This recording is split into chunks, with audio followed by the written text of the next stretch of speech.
Okay, so tonight I have the privilege, the honor of teaching Next Level. I don't get to do this go around. I'll be honest with you, I kind of miss it. So I'm happy to be here tonight and teaching you guys. And we're going to talk about the effective cell. I know that I haven't taught any of these second half classes this go around. So just to be clear, when I use a cell, I use the term cell, insert discipleship group, same. I'm not familiar with the terminology Tammy's been using during the class, and so both the same. Some people call them cell groups, some people call them discipleship groups, some people call them small groups, some people call them life groups. There's all kinds of different names for that. So we generally refer to them as discipleship group, but we used to exclusively refer to them as cell groups, and so this is still on the notes. So the effective discipleship group, if that works better for you, is effective discipleship group. It's very important that cell meetings or discipleship meetings follow the structure given in this outline, what I've given you tonight. Okay, and there's a lot of different reasons for that. Okay, you have somebody who comes in, they're excited, they want to start a discipleship group, they want to lead people, they want to pour into people, and they want to do this, and they've been to different places who've done small groups in different ways, and there's 1,000 different ways that you can do small groups, right? You can have them, and I've seen people serve full meals every single week at their discipleship group. I've seen people do all kinds of different outlines. I've seen people do co-ed together groups. I've seen people do all sorts of discipleship groups. And so, but we want to keep all of our groups on the same page. It keeps them on the same page. It gives all of them the same experience, which encourages people to plug into one group, okay? And it's very important, and not to bounce around from group to group, thus never developing a true discipleship relationship. And so that's part of the thing. If you have a group on Monday that does one thing, then you have a group on Tuesday that does another thing, then you have a group on Wednesday that does another thing, and so forth and so on, then you can have one person that'll go to Monday's group and Tuesday's group and Wednesday's group, or here's one better, they'll go to Monday's group this week, and then they'll skip a week, and then they'll go to Tuesday's group because that one works better for them that week. And lo and behold, they'll skip a week and stay home, and then the 6th week or whatever that is, 5th or 6th week, they'll go to group 3, and then they'll skip a week, and so by week 7, they'll make their round back over to group 1. And so they're rotating through all the groups because they do different things, and they're excited about a meal this week, but maybe this week they're excited about playing basketball, or whatever. And so you got people that transfer from group to group,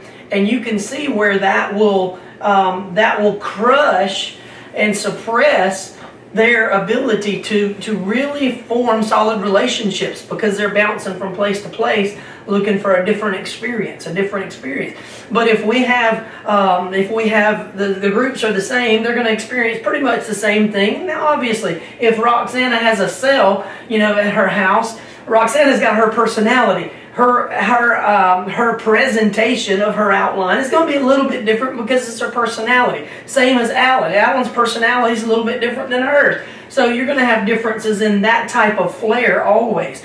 Not only that, but you're going to have some differences in flair just by virtue of the people who are in the groups, right? The people who are participating in the group. If you have, for instance, my group and Tammy's group specifically, we have the leaders group per se. We have what I call first generation group. We have the first groups that were formed, and so many of our guys and gals have groups of their own. Okay, so we're talking to leaders a lot. by that, you're going to have potentially a lot of people who are a lot more spiritually mature and further along, maybe some more knowledge than maybe a group that just started, and maybe they've just evangelized some people straight off the street, and they don't have any knowledge, any background, anything. They're still dealing with trying to get free in their lives from what we would consider elementary things, right? So you can see how that would put a way different flair on maybe even the same outline. Right, and so you have some differences in that respect, but as far as the structure of the group and kind of what we do, we like to keep it all on the same page. Think about this: if you go to McDonald's in California, I've been to McDonald's in California, I've been to McDonald's here. They're all nasty, but they all taste the same, right?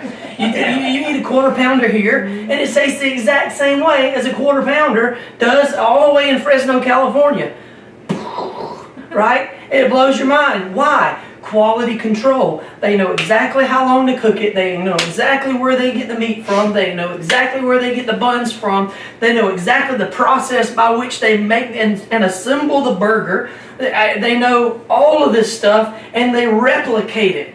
They replicate it successfully. Therefore, you have the same product in that store as I have in this store. And that's the goal. We want the vision to be replicated that God's given LCF, whether it be Roxana doing it, or whether it be my dad doing it, or whether it be Allison doing it, Alan, Randy, whoever's doing this. We want the vision to be replicated. LCF is who God called LCF to be, right? And so God calls people to be a part of LCF, not something else that's kind of a twisted form of maybe something that resembles what we do, right?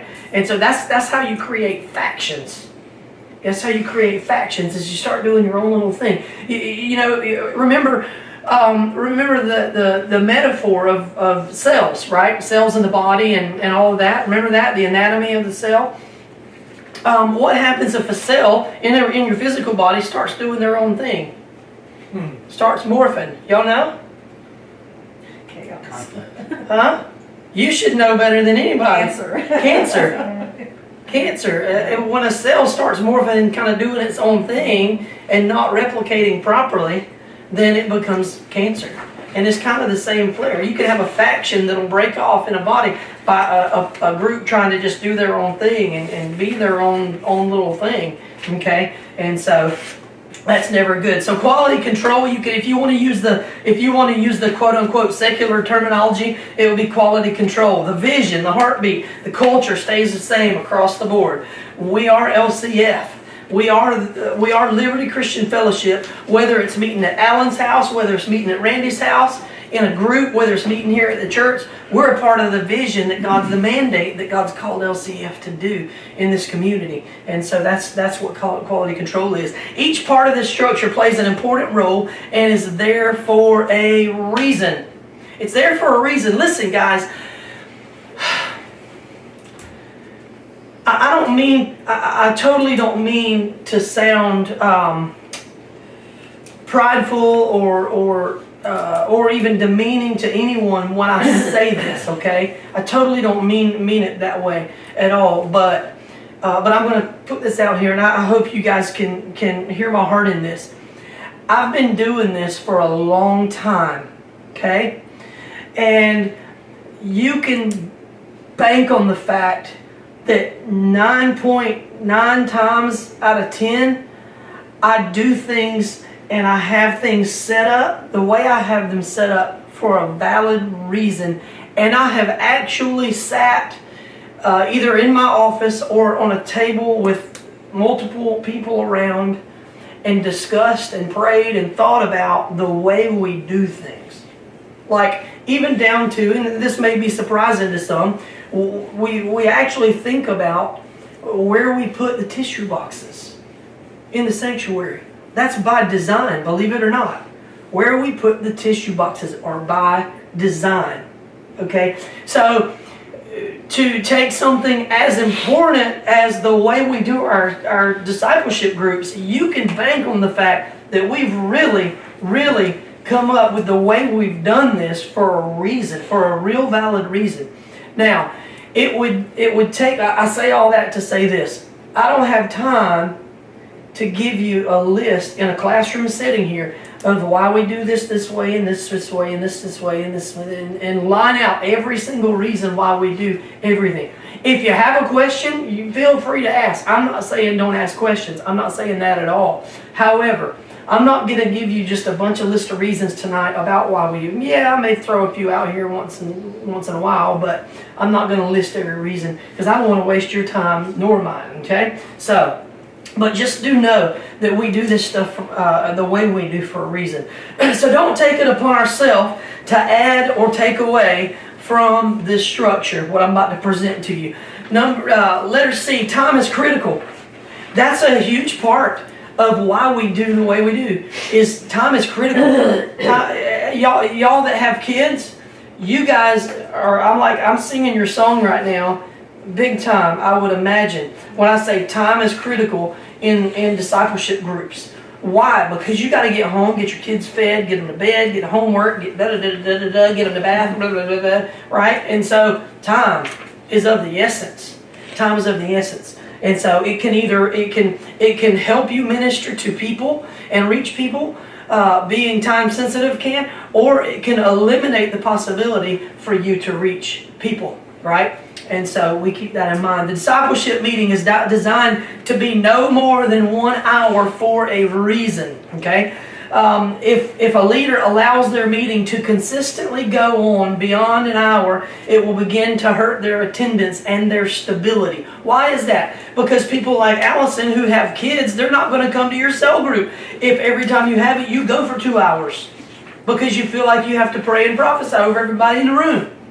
Right? It's just not going to happen. She's going to quit going, or she's going to be miserable thinking the whole time she's not going to receive anything because she's thinking the whole time, oh my God, I got to get my kids home, get them to bed. Oh my God, I hope my husband is actually feeding my kids something tonight besides Pop-Tarts. Right? And so you can see where this not only that. Was always the husband. Hey, I've been there. You should have seen the way I dressed my daughter for the first time for church when Tammy was gone. You saw it was Julia bad. yesterday. Huh? You saw Julia yesterday. She did pretty good. I was impressed. It's a pink blur. She at least had pink and pink, right? She sort of matched. But anyways, there's a lot of things that this can speak to. Look at how many employees of Gulfstream that we have in the area, right? Those guys have to get up at the butt crack of dawn to be at work, right? And so if we're constantly going till 9, 10 o'clock on our discipleship groups, those guys are going to less likely stay plugged in to your group because they have to get home and get to bed, And so these things actually matter, okay? This also includes, the hangout time afterwards. They must have a clear understanding that the meeting is over and that they are welcome to go at any time. Now, let me speak to this real quick. I know that most of the groups, if not all of the groups that we have right now, they either happen here at the church, which, just our demographic. The church is just a great central location, okay, so that's why that is. Or they happen like at their own house. Okay, like Rhett and Anna, they both have theirs at their house. Dennis and Lisa, I think they're meeting here right now, but they have had it at their house. There's been other groups that I used to have mine at my house. However, don't get boxed in, and this is a very important thing to know and to realize and understand, is don't get boxed into that form. Okay, don't just assume. I know people in the past have assumed a lot. And it's not gotten them in trouble, but they've been misinformed because of their assumptions, right? Assumption is the lowest and least effective form of communication on the planet, for number one. But people assume things like, I can't start a group unless my wife or my husband starts a group also. Or, I have to go to the spouses group of the group that my wife is going to or my husband is going to. I have to go to their spouses group. Or my group and my spouse's group have to meet on the same night at the same time. Things like that typically our groups always do, right? They just do, like all the groups we have pretty much written on they both meet at their house, they both meet at the same time. Dennis and Lisa, they both meet at the same time in the same place. Me and Tammy, we both meet at the same time, same place. Couples, right? The husband goes to that group, the wife comes to, or vice versa. Husband comes to my group, wife goes to that one, right? And so you see some of those patterns happening in some groups. Don't assume that is by design. There are some of those things that are not really by design, they just happen that way. But don't get boxed into thinking you have to do it that way, okay? There are some of these things that in structure that, yes, this is the way we want it done. But then there are a lot of other things that are just free game. And one of those things, I said all that to say this, one of those things that this last thing spoke to is you talking about the making sure people during even the hangout time afterwards, making sure they know the sale is over, okay? One of those things is this.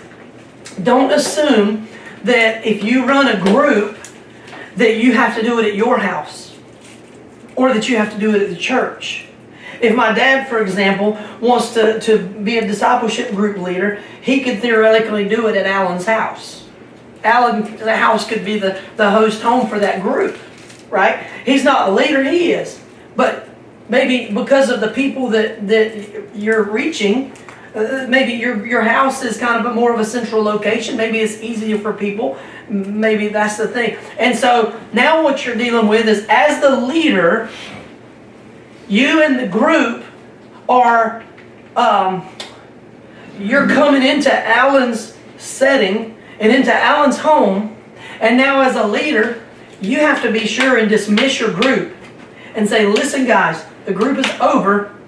Alan's got to get his kids in bed, so let's not stay too long. It's that whole, a while ago, Faith taught on being considerate, right? You want to be considerate of people's households and people's limitations, okay? And so make sure, and some houses, they don't care, like they want you, they'll put out an air mattress in the living room. Yeah, we'll stay over all night, let's do a sleepover, you know, or whatever. I mean, you know, they don't, some of them just don't care is my point, right? But some people have to get their families in order in a timely manner to do that. And so don't get boxed in, but make sure that your people know when the meeting is over and that they're free to go. Another thing is this and that, is that that you know how it is, the peer pressure thing, right? The unspoken kind of peer pressure. Nobody's leaving, you don't want to be the first one to leave, right? Nobody's dismissed you, so you think just kind of this internal thing, you just feel like you're going to be rude if you're the first one to leave and nobody's dismissed. And so you just hang out, twiddling your thumbs thinking, oh, I wish she would tell us we could go, you know? And you know you got things to do, right? And so that's another reason because of that. So in cases where the group is held at somebody else's house, we talked about that. Consideration of people's schedules, we talked about that. Covering all kinds of bases I didn't even know I was covering right there at the same time. Bam! So let's move on to structure. This is how we structure pretty much every cell group or every discipleship. This is the way we structure the group, with just a little bit of tweaks for your preferences, and I'll show you where those tweaks are. Okay, so during this time, the leader has to stir up the introduction, 10 minutes. During this this time, the leader has to stir up interest for the meeting, or people can briefly greet one another. People welcome new people, listen to a short testimony, share about the week, chit chat, etc. You know, my group, we talk about everybody's work and what you've been doing the last week and how was your week and what's going on in your life, blah, blah, blah, blah, blah. Just kind of lighthearted is kind of what we do just for the first 10 or so minutes. And then I'll after that 10 minutes of everybody kind of having their conversations, then I'll kind of call the meeting sort of to order, sort of. I'll just kind of start into my outline, okay? So which brings us to this, sharing the Rhema word, 20 minutes. A leader must be self-confident and demonstrate that he or she has genuinely prepared themselves to handle the topic and transmit it to a clear language, which will impact those in attendance. Let me read that again. The leader must be self-confident. Okay? Now, Let me speak to that real quick. If this is the first time, let's say you want to start a discipleship group, and this is the first time that you've spoken to a group of people, you're not going to be like professional, right? You're going to be nervous because you've never done it before, right? So I'm not saying that you have to like have it all together. You got to be perfect. You can't stumble over your words because you can't be nervous or whatever. I'm not saying that. What I'm saying is this: you need to know your topic. Basically, you need to know your outline that you're going to be presenting. Be familiar with your stuff that you're given. Don't just go and just this is the worst. This is the worst thing. It is very important that cell meetings follow the structure given in this outline. This keeps all groups on the same page and gives all the same experience, which encourages people to plug into one group and not bounce around from group to group, thus never developing true discipleship relationships and mentorships. Think about McDonald's hamburger. If you get one in Georgia or in California, it will look the same and taste the same. Quality control, the vision, heartbeat, and culture stays the same across the board. That's miserable, right? If you had to endure that for a whole 20 minutes of reading, and I've seen people do that, like trying to preach a sermon. They and it gets very, very. Nobody likes to be read to, right? And the way that you combat that is you know your topic. You know your topic. Okay, and so be ready to expound on that a little bit. Be ready to explain it a little bit, and you know that by the key word here is rhema. Y'all know what rhema means? Has Tammy spoken to that at all? Rhema is a word spoken to your heart by God. It's a word spoken to your heart by the Holy Spirit. That's what we refer to as a rhema word. Word spoken to you, and so you gotta be able to demonstrate that in a self-confident manner. Be able to demonstrate that in a genuine manner. And the way you get genuine, the way you get self-confident, the way you get prepared is for that to actually be a rhema word, which is the reason, one reason why we say if you're going to lead a discipleship group, you have to attend a discipleship group as well, because you're being mentored, you're getting fed that outline, and then when you get to a place to where you're fed that outline and you gather rhema on that, and you allow God to speak to you during your group or after your group while you're pondering that during the week and you're praying over it, right?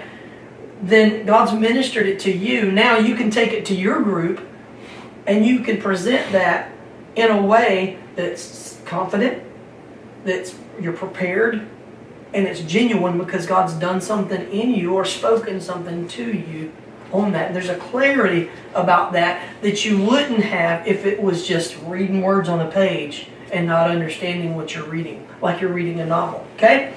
Everybody understand that? If you handle and transmit that to a clear language, it'll naturally impact the people who are attending that group in a greater way. This is where it becomes important for the cell leader to attend their own group. I've already covered that. See what I'm talking about by not reading? How can they give something fresh unless they're getting something fresh? Teach from a place of revelation. That's talking about the rhema word, not just parroting information, but seek God to illuminate that outline to you as you apply it to your own life. Which is something that, before I even move further, that's something also very important that people miss many times, especially people who are like, quote, spiritually mature. Maybe they've been in church for a long time. Maybe they know a lot of word. Maybe they are spiritually mature, right, by all rights. They'll miss that maybe about our discipleship groups many times, is these groups are for God to speak to you, for you to actually be taught something and for you to be able to apply something to your life. This is the trap that we get into very many times when we talk about discipleship groups. If we're mature Christians, we want to come into the room and we want to create a Bible study. And what I call the typical Bible study, okay? And this is the way the typical Bible study runs. You get a group of mature Christians in a room. Maybe some aren't, maybe most of them are, whatever. But nevertheless, you get a group of Christians in a room. You chunk a topic in the middle of the room. Roxanna goes, she throws everything she knows at that topic. Alan goes and she throws everything he knows, or you're a he. Yes, you're a he. He throws everything he knows at the topic. Whitney, right? Throws everything that she knows. Allison, my dad, Randy, we throw everything. We go around the room and we beat that topic to death. Man, we just pow. Well, then we leave feeling great about how much we know about the topic. And we haven't been challenged. We haven't been taught anything. We've come strictly to teach everybody else everything that we know, rather than a posture to receive. That's why there's a discipleship leader, right?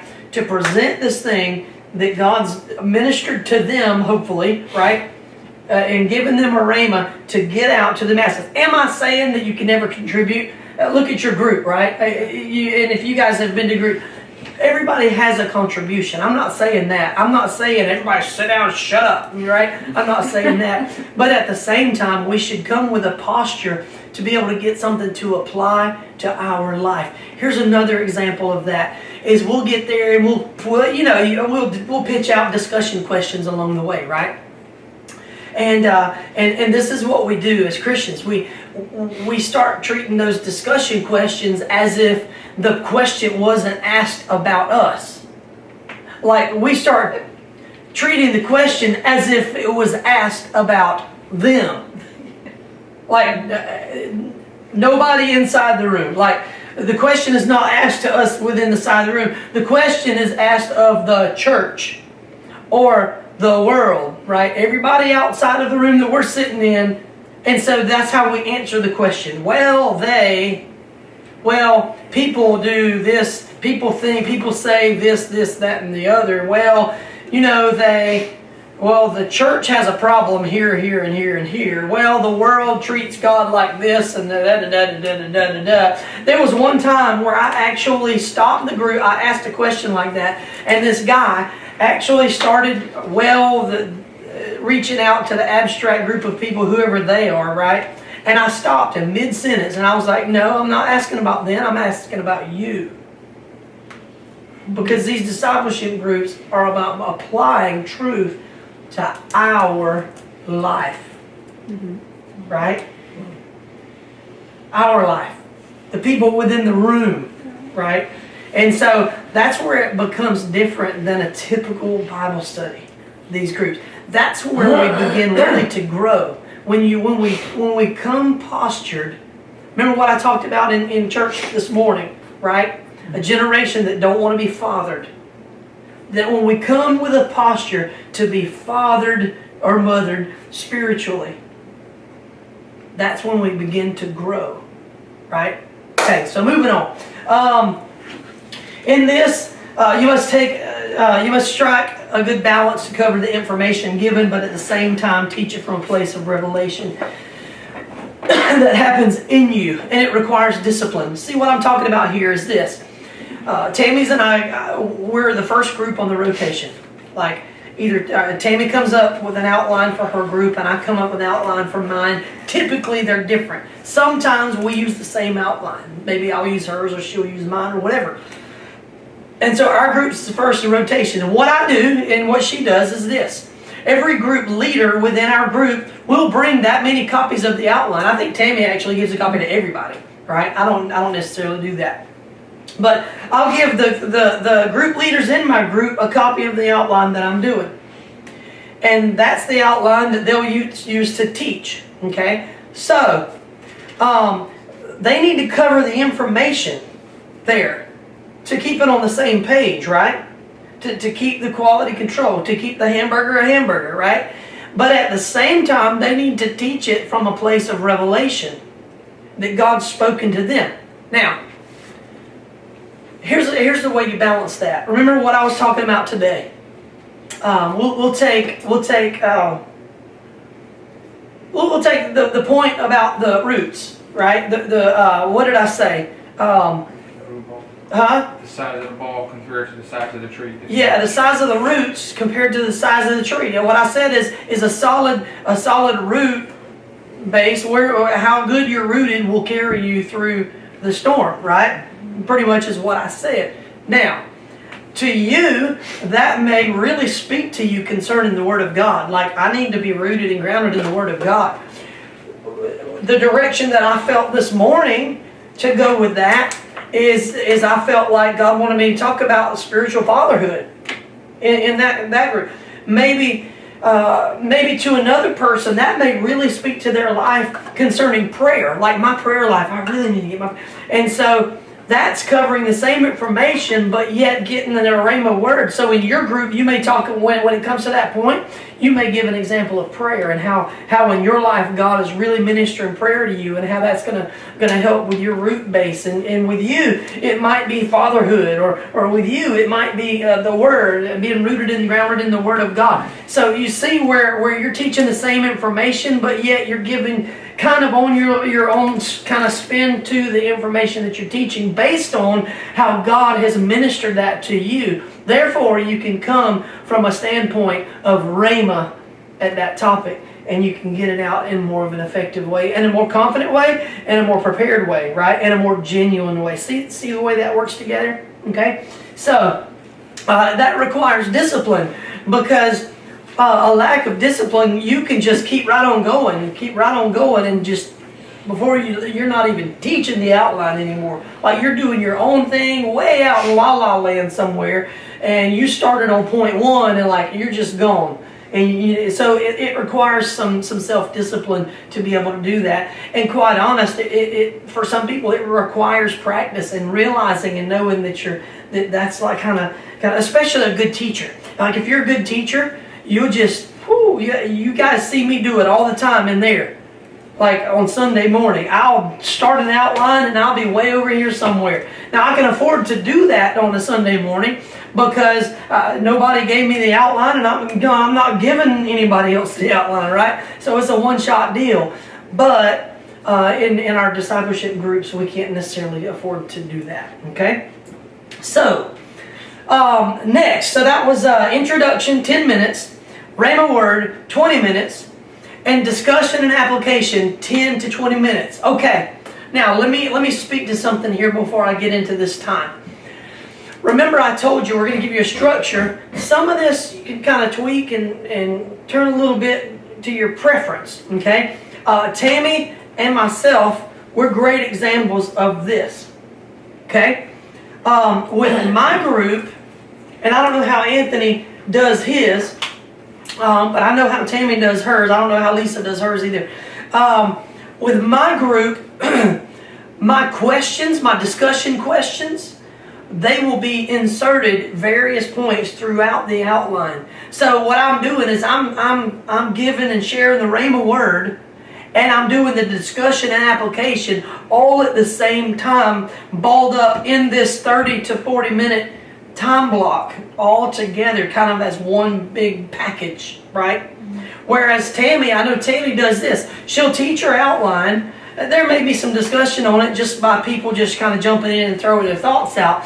But then at the end, she'll have all the questions listed out at the end of the outline, and she'll try to bounce those questions at the end many times. And so if that's you, 10 to 20 minutes for the discussion, 20 minutes for Rhema Word. If it's me, 30 to 40 minutes discussion, Rhema Word, application, all balled up together. So see how that works? And so that was kind of your leeway. During this period of time, the leaders should encourage pointed, remember that? Pointed discussion relevant to the topic. Relevant to the topic. Relevant to the topic. Right? I can't stress that enough. It's easy when you get more than two people in a room together to be way off somewhere talking about something that we're not even covering, right? And now they're asking, like, what about the dinosaurs? You know, and it's like nobody's being challenged or growing, they're just talking, right? And so, yeah, I'm gonna leave that right there with you.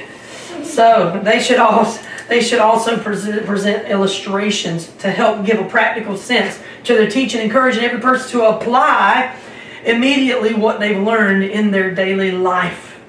Here's what I like to do: is I like to, in my practical illustrations, I like to be vulnerable with that, and you can see what I do in that is you know, I'll throw out a question, and if I don't get kind of some good response, or maybe there's that big awkward pause of silence. By the way, if you're leading a group, don't get concerned or don't be afraid to use awkward silence to get people to wait for them. Like if I ask a question, I'll sit there and wait. Many times it will get awkward. But after that certain period of time where it goes from awkwardness to just plain weird, right? If it gets to that time, I'll just throw a personal example, even of where I may have failed in that area of my life, and what God did to change me in it, right? So that many times is my my illustration. What good is teaching an outline and discussing it if they cannot leave and use the information in their own life in a practical way, right? We're not here just to give information. We're not here just to give points, just to give theoretical truths. We're here to give stuff that we can grow by.